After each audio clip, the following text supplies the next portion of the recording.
a lot of talk going on about the sun and cancer. Could you please share us the perspective from what you have and all the research you have based on the sun and the relationship to cancer? Yeah, definitely. So there is kind of a neurosis, I call it, going around in the stratosphere of our society that there's certain cancer-causing agents that are derivatives from nature, right? As if nature, getting away from nature has led us to living better. And it's basically just better living through chemistry is what we're living in, the reality that we're living in right now. And what we're finding out is actually, it appears that actually better living through the natural cyclical progressions of nature, basically moving back into nature, the natural rhythms of nature, is what allows us to heal and actually allows the natural processes of our healing mechanism to take foot. What does all that mean? What I'm getting at is that we've all been pretty much inundated with this idea that the sun, the beacon of light that causes all life to flourish outside of the human being, actually causes us for some reason to decay and die and causes us to get cancer, right? So basically what's come out of all that is in areas, for example, in the world that have the lowest sun exposure, actually cancer rates are the highest. This is all research. And we find out now that actually on our body we are encoded with vitamin D receptors in pretty much every crevice that you can imagine on the human body. Well, my opinion, my perspective is that that must be there for a reason. It probably isn't some random mutation that we have all these vitamin D receptors. Where does vitamin D come from? It comes from the sun primarily. That's the original source of where we actually produce vitamin D, right? Vitamin D is actually a hormone. It's not a vitamin. And vitamin D, I keep calling it vitamin D, hopefully we'll find a different term for it. But this hormone is literally the precursor for all of our growth hormones. All of what's called our androgenic hormones, our anabolic growth, rejuvenation, youthening hormones.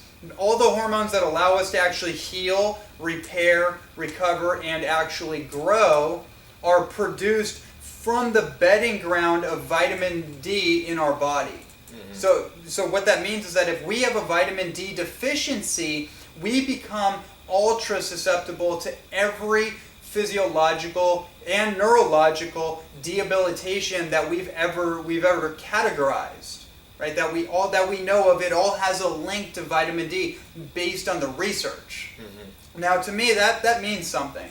So I have to look back on just an innocent perception, just taking a naturalistic point of view and think like, okay, well, this has to have some kind of correlation with our phobia of the sun, mm-hmm. right? That's what we're doing in society, is basically polarizing against the very thing that actually is there to heal us. Mm-hmm. So in this case, the dermatology and the cosmetic industry have all polarized against the sun. They say the sun is causing cancer, the sun is going to proliferate mutations, genetic mutations, and so on and so forth, right? Mm-hmm. Now, what appears to be the case is that when you look at the band of UV rays, there's different UV bands in the UV complex, right, that we're receiving from sunlight, from the photons or light of the sun that create chemical reactions in the body. Some of them are a little more harmful than others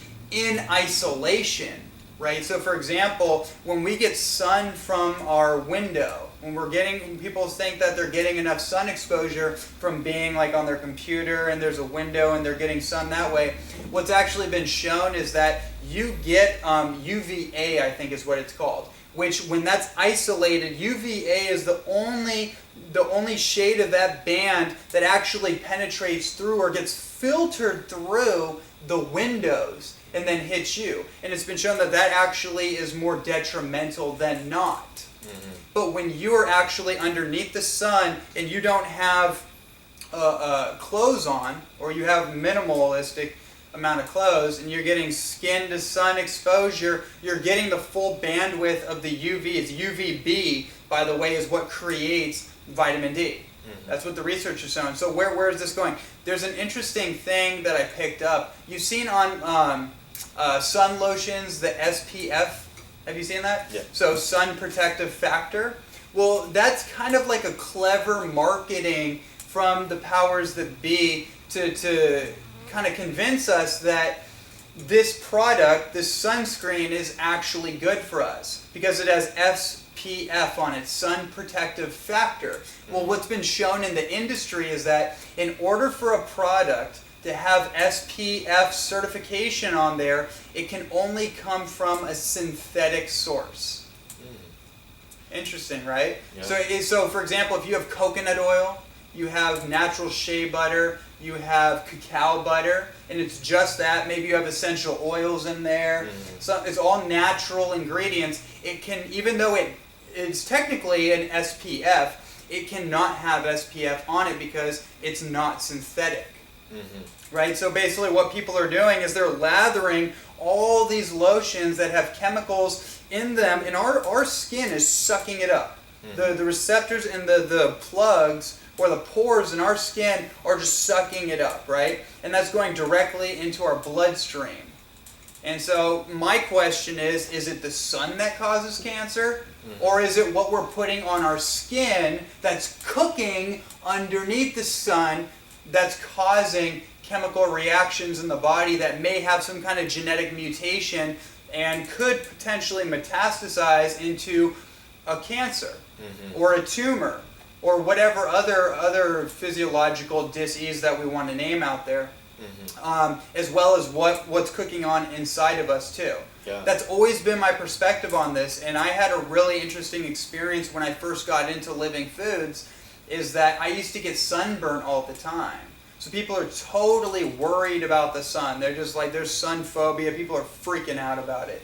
And so I had an experience where I always got sunburnt pre-raw food. And then when I started to transfer over, I got rid of the animal products. I got rid of all the abrasive, chemicalized substances. And I just was pretty much eating fruit, vegetables, and water at the time. And getting grounded, being in nature. And I would be just completely half naked under the sun for days on end. And I noticed that I started to get a tan, but I never got sunburned. I never ever since then have gotten sunburned. That was almost 7 years ago. Wow. I've never ever gotten sunburned from there, and I have spent a ridiculous amount of time half naked or naked sunbathing underneath the sun in Hawaii, for example, the big island of Hawaii. Just soaking it up. And the only effects that I got were more muscular growth, more recovery, better sleep cycles. Because another thing is that because we have photoreceptors on our skin, there's a communication between us and the sun. If you look at the Egyptian practices of sun gazing, there's a lot of people that theorize that ancient human beings weren't simply just looking at the sun to view the stars and to see God. They were actually transmitting photonic information into themselves, right? As a source of, whatever you might want to call it, like downloading information from the ethereal realms or the afterlife or whatever. And I find it interesting that when you look at Egyptian mythology, the sun god was named Ra.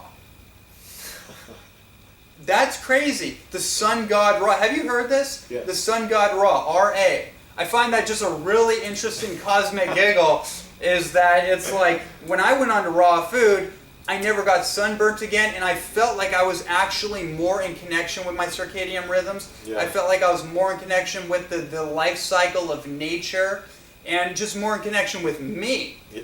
And so what happens when you get into living food, you actually become more symbiotic with nature. You become part of the fabric of nature instead of being this cooked off disconnection from nature, and you're insulated from the vibrations that are emanating within a natural environment.